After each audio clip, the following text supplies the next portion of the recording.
ఈ రోజు కర్రీ వచ్చేసి మన అమ్మమ్మల నాటి కాలంలో వండుకునే ఉలవకట్టు చేశానండి. ఉలవకట్టు అంటే ఉలవ పిండితో అందరూ ఉలవ అంబలి కానీ బెల్లమేసి అంబలి కానీ లేదంటే ఉలవ చారు ఉలవ పప్పు చారు చేసుకుంటారు. మా ఊర్లో అయితే ఉలవకట్టు చేస్తారు. అది ఎలాగో ఇప్పుడు నేను మీకు చూపిస్తాను. ఏం లేదండి, చాలా సింపుల్. ముందుగా ఒక గిన్నె తీసుకొని అందులో ఆయిల్ వేసి అది మరిగాక కరివేపాకు, వెల్లుల్లిపాయలు, ఎండుమిర్చి, పోపులు, జీలకర్ర అన్ని వేసుకొని అవి వేగనివ్వాలి. అవి వేగిన తర్వాత ఉల్లిపాయలు, పచ్చిమిరపకాయలు వేసుకొని అవి కూడా కొంచెం వేగనివ్వాలి. అవి వేగిన తర్వాత టమాటా వేసుకొని మూత పెట్టుకొని కాసేపు మగ్గనిద్దాం. ఆ తర్వాత కొంచెం ఉప్పు వేసేసుకోండి. ఉప్పు వేసుకుంటే తొందరగా మగ్గుతాయి. ఈలోపు మనం ఉలవ పిండి తీసుకుందాం. నేను చూపిస్తున్నాను కదా, దీన్నే ఉలవ పిండి అంటారు. ఉలవలు ఆడించాలి, ముందు ఇసిరాలి, ఇసిరి పొడి చేయించాలి, అదే మిల్లులో పట్టించాలి.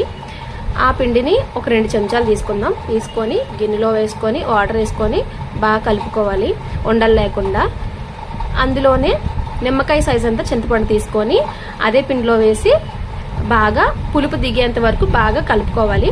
పులుపు దిగాక అవి ఏవైతే ఉట్లు లాంటివి ఉంటాయో అవి తీసి పక్కన పడేసుకోవాలి. అందులో కొంచెం నీళ్ళు వేసుకొని పక్కన పెట్టుకోవాలి.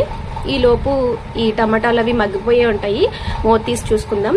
ఈ మగ్గిపోయండి. తర్వాత ఇందులో ఈ పిండి వేసేసుకొని ఈ కలిపిన పిండి అయితే ఏదైతే ఉందో అది వేసేసుకొని కాసేపు మరగనిస్తే అంతే, అయిపోయినట్టేనండి. చాలా సింపుల్. చాలా మందికి తెలీదు. ఒకవేళ తెలిస్తే తింటే కామెంట్ సెక్షన్లో కామెంట్ చేయండి. ఈ ఉలవపిండి అనేది చాలా ప్రాసెస్ అండి. పట్టించడం అంటే ఉలవలు పండిస్తారు, దాన్ని మళ్ళీ తీసుకొచ్చి ఎండబెట్టి వాటిని ఇసిరి తిరగల్లో వేసి ఇసిరి మిల్లులో వేసి పట్టించి పిండి తీసుకొచ్చి స్టోర్ చేసుకుంటారు.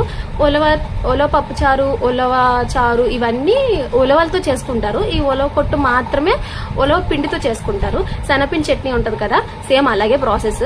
కానీ టేస్ట్ అయితే బాగుంటుందండి. చాలా మంచిదంట కూడా. కిడ్నీలో స్టోన్స్ అవి చేరకుండా ఒకవేళ ఉంటే వాటిని కరిగించడానికి కూడా ఇది ఒక టిప్ అనమాట.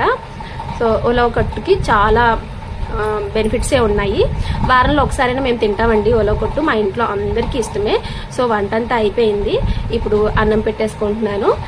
అన్నం పెట్టేసుకొని కర్రీ వేసేసుకొని ఇప్పుడు టేస్ట్ చేసి మీకు చెప్తాను ఎలా ఉందనేది.